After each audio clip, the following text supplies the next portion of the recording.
Welcome to the Wokest Warren, where we have the wokest discourse. Today, I'm going to talk about how Ohio sucks. Now, Ohio doesn't need to suck. It's not a precondition that Ohio must suck. It's that Ohio does suck. And I just don't think it's going to get better here anytime soon. And I don't understand the benefit to the Republicans of trying to drive me out of my home. Clearly, they want me to leave. Okay? The policies that the Republicans in the state of Ohio have put together over the past 10 years, the only thing that makes sense is that they want me to leave. All of this, anti-trans, anti-weed, what is the state of Ohio doing to support the arts right now? Anything? What is the state of Ohio doing to support local musicians? Anything?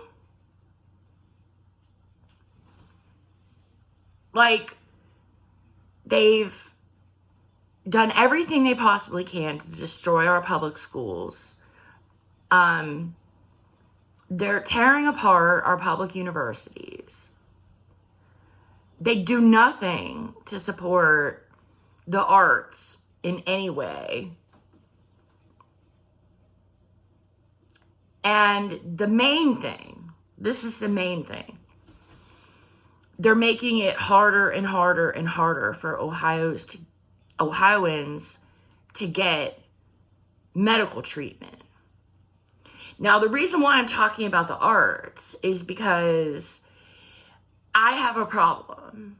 I have a problem in that I don't know how I'm going to be able to support my chronic illnesses. I have a job. I don't make very much money. I work full time. I really don't make very much money.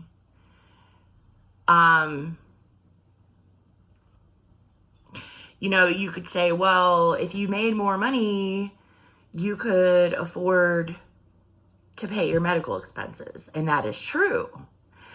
But the amount that I make is determined by the market. And the powers that be have decided that the minimum wage is going to be below $15 an hour, which means that workers have less money to spend in the bigger economy. I'm dependent upon what workers can afford to pay. And so the regressive economic policies of the state of Ohio make it difficult for me to earn a living. Okay? So I have a problem. I have chronic illnesses. I cannot go without medical treatment. First of all, nobody should go without healthcare. Everybody should be going to the doctor to get their blood work and their checkups and their screenings, especially their cancer screenings. But I know for a fact that a lot of people who are poor don't do it because they can't afford it. That is potentially, as far as I'm concerned, the gotcha against the Republicans. How can you have a society where people cannot afford basic preventative medical treatment?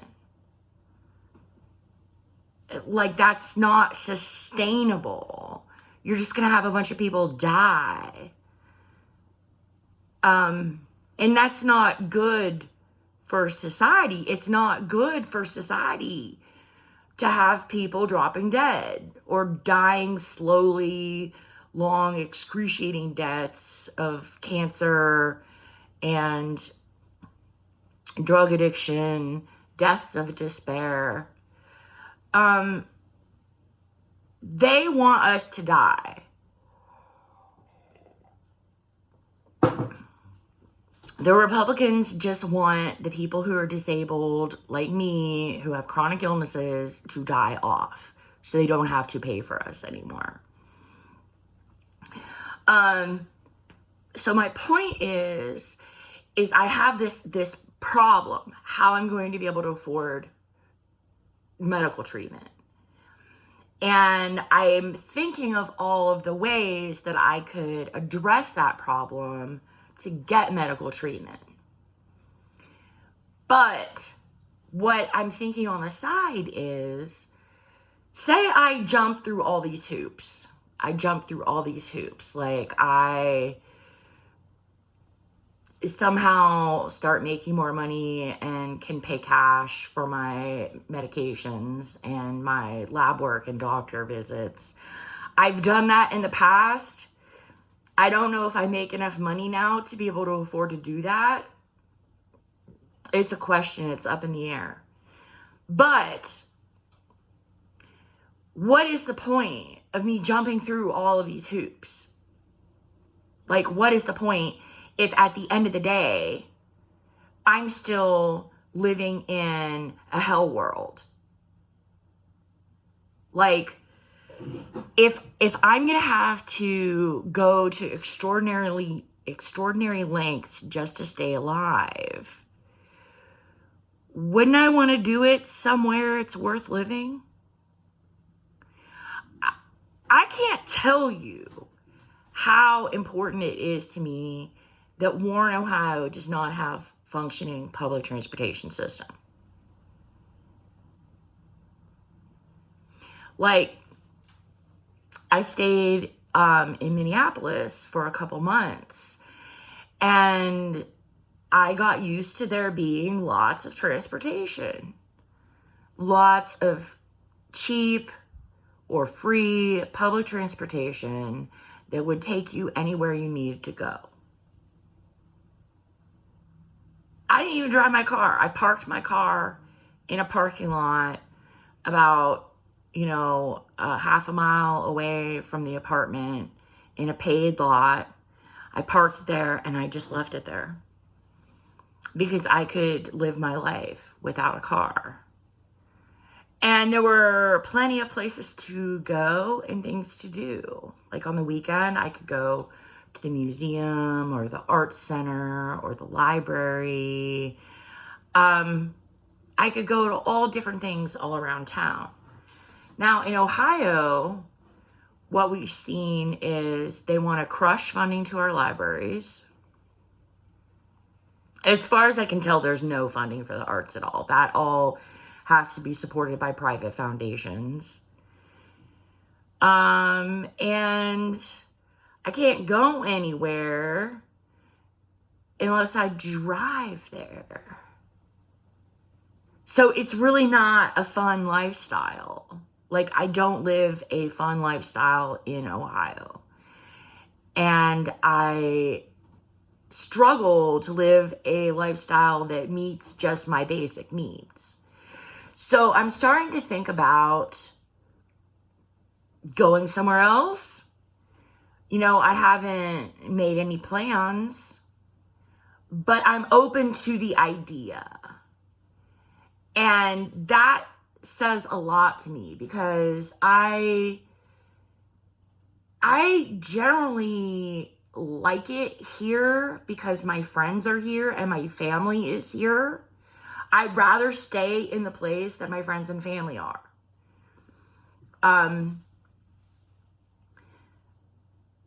But the Republicans in the state are making it more and more intolerable. And I think that with Amy Acton, here's what I think about Amy Acton. Now, everybody knows that I oppose her because she turned on trans people. But here's the thing. Let's just set that aside. Let's say she apologized to the LGBTQ community, was like, I was totally wrong. I'm sorry, whatever. Okay. Let's just say that happened. Amy Acton is not going to make Ohio any better because she's not going to have a legislature. Like, we're still going to have a super majority Republican legislature in Ohio. So she can veto stuff, but we've seen the legislature come back again with their super majority and override the veto. So it's not hopeful. There's nothing about Amy Acton's candidacy that gives me hope. A year ago there was. A year ago I was like, oh, it'll be so much better when we have Amy Acton as governor. But now I'm realizing that it's not going to matter because she's just not, her hands are going to be tied. She's not going to be able to do anything. Do you know that there are over a dozen hospitals in Ohio that are slated to be closed? I mean, the hospitals are planning to close themselves.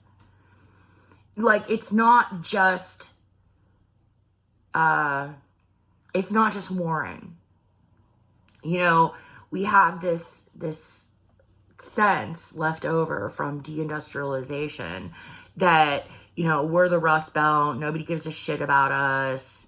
It's going to be the worst here than it is anywhere in the country. And maybe that's true. Maybe it's not true. I'm going to say it's less true than it was 50 years ago.